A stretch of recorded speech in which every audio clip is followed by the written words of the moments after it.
I'm back and I've missed y'all. It's been about a month since my last video. My husband and I took a vacation 2 weeks ago to Mexico City, and I brought my camera and my sound equipment with me because I wanted to show you some of the highlights of our trip. And unfortunately, all of my camera and sound equipment was stolen out of my checked luggage on the return flight home. But the show must go on because I love what I do and I love showing you how to serve up your favorite restaurant recipes right in your very own kitchen. And I still have a little bit of the spirit of Mexico in me, so in this episode, I'm going to teach you how to recreate the famous salsa from Casa Gallardo restaurants. And this episode also happens to be a request video from Judd. So Judd, enjoy your Casa Gallardo salsa. And if you have a restaurant or a recipe that you would like me to feature in an upcoming video, go ahead and drop it in the comments section below. But make sure that you subscribe and hit the notification bell so that when your video comes up, you'll be notified, just like Judd. And in researching this recipe, I was actually able to find the original recipe from the Casa Gallardo recipe binder of 1993.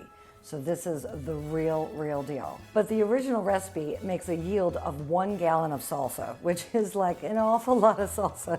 You're probably gonna need 2 bags of chips for that. So I'm actually going to cut the quantities down by half and make a half a gallon, which is still a heck of a lot of salsa. But you know what? It's the summertime. It's like salsa season, so who knows, right? What you'll need for this recipe are some crushed tomatoes, 1 very large fresh beefsteak tomato, a large yellow onion, fresh cilantro, 3 large jalapenos, cumin, oregano, and granulated garlic or garlic powder, apple cider vinegar, water, kosher salt, and some jalapeno juice that I'm going to be using from some pickled jalapenos. So you want to start with 1/2 pound or 1 very large yellow onion, and then cut the onion into medium-sized chunks. Put your onion in the food processor. And now moving on to the jalapeno, you want 1/2 pound of fresh jalapeno. For me, 1/2 pound ended up being 3 large jalapeno.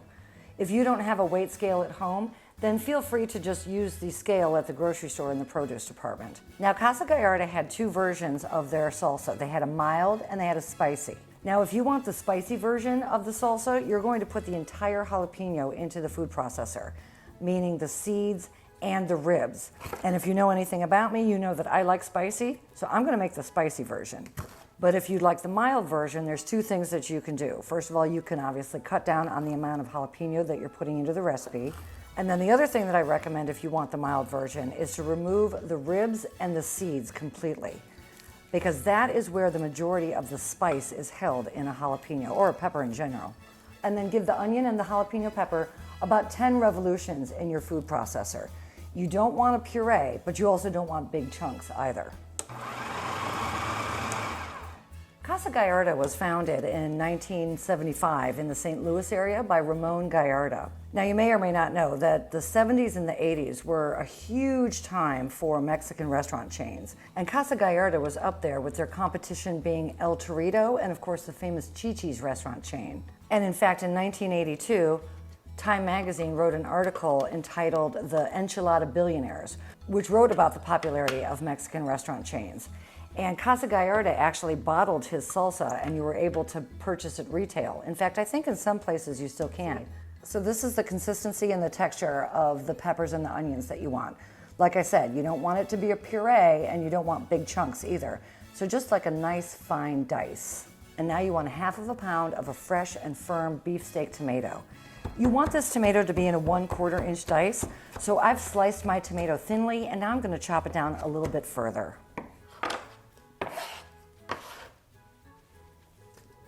And now you want 3/4 of an ounce of finely chopped fresh cilantro. And that's going to be about 1.5 cups.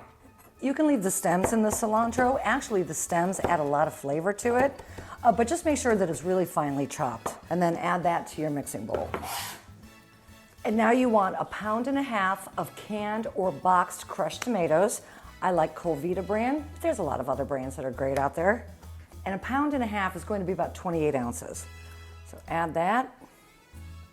And now the recipe calls for 2 ounces of jalapeno juice. Can you tell that we like jalapenos in this house? Is this ridiculous? What in the world?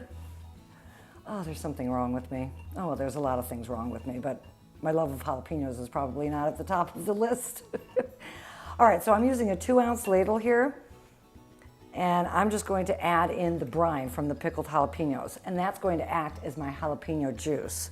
And now you want 1 ounce of apple cider vinegar, which is approximately the same as 2 tablespoons. 1 tablespoon of dried oregano, 1 tablespoon of dried or granulated garlic, also known as just garlic powder, 1 level teaspoon of dried cumin, and 2 teaspoons of kosher or sea salt. Add back in your peppers and your onions. Finally, add in 1.5 cups of cold filtered tap water.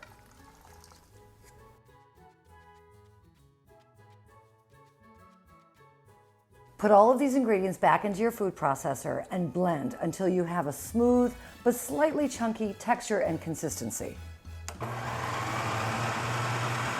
You'll want your salsa to refrigerate for about 3 hours or until it's very cold before you serve it. And if you're lucky enough to live in a market where you can buy fresh, homemade corn tortilla chips, by all means, get those. But if not, I think that a really good store brand is Santita's. And as you can see, they're only $2.29, which actually they're not. I think they're like $2.50 or something. But all kidding aside, and despite the less than sexy branding and packaging, Santita's really does make a great corn chip.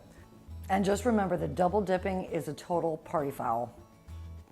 I have heard the school of thought, though, that if you turn the chip around from where you bit off, that's acceptable. But I don't really agree to that school of thought.